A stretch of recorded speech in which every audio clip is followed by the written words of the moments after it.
Hi குட்டீஸ்! எல்லாரும் எப்படி இருக்கீங்க? பள்ளி விடுமுறை நாட்களை எல்லாம் எப்படி பயனுள்ளதா கழிச்சீங்க? சரி, எல்லாரும் சீக்கிரமா கதை சொல்லுங்க. அக்கான்னு ஆவலோட இருக்கிறது உங்கள பார்த்தாலே தெரியுது.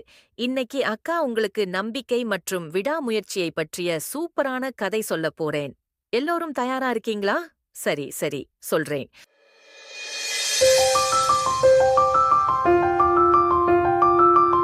ஒரு பசுமையான கிராமத்தில் பசுமை நிலங்களில் சுறுசுறுப்பாக துள்ளி குதிக்கும் ஒரு குட்டி பசுமாடு இருந்தது. அதற்கு பெயர் ராணி. ராணியோட அம்மா பெயர் பத்மா. தினமும் பத்மா வெளியில் சென்று பசும்புல் சாப்பிட்டுவிட்டு வந்து ராணிக்கு வயிறார பால் கொடுப்பாங்க.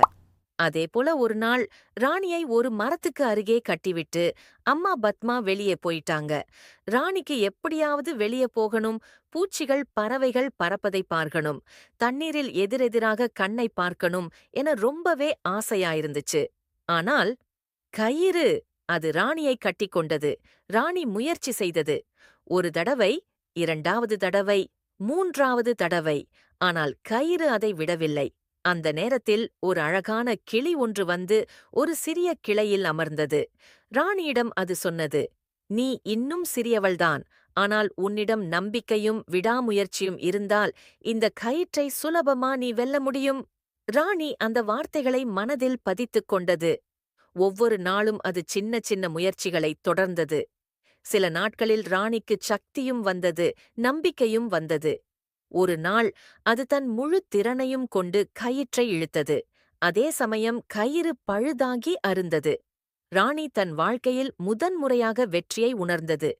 மிகவும் சந்தோஷமாக அது ஓடியது, துள்ளி குதித்தது, சுதந்திரமாக இருந்தது. அம்மா வந்து பார்த்ததும் ஆச்சரியப்பட்டாள். "நீ எப்படித் தானாக கயிறை அறுத்தாய்?" என்று கேட்டாள். ராணி சொன்னது, "நம்பிக்கைதான் எனக்கு சக்தி கொடுத்தது அம்மா." ராணியின் அம்மா தன்னுடைய மகளின் நம்பிக்கையையும் விடாமுயற்சியையும் கண்டு மிகவும் மகிழ்ச்சியடைந்தாள்.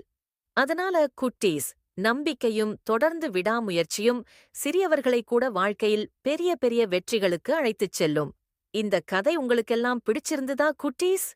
சரி குட்டீஸ்களா, அக்கா நாளைக்கும் இதே மாதிரி ஒரு சுவாரஸ்யமான கதைய உங்களுக்கு புடிச்ச மாதிரி சொல்றேன், சரியா?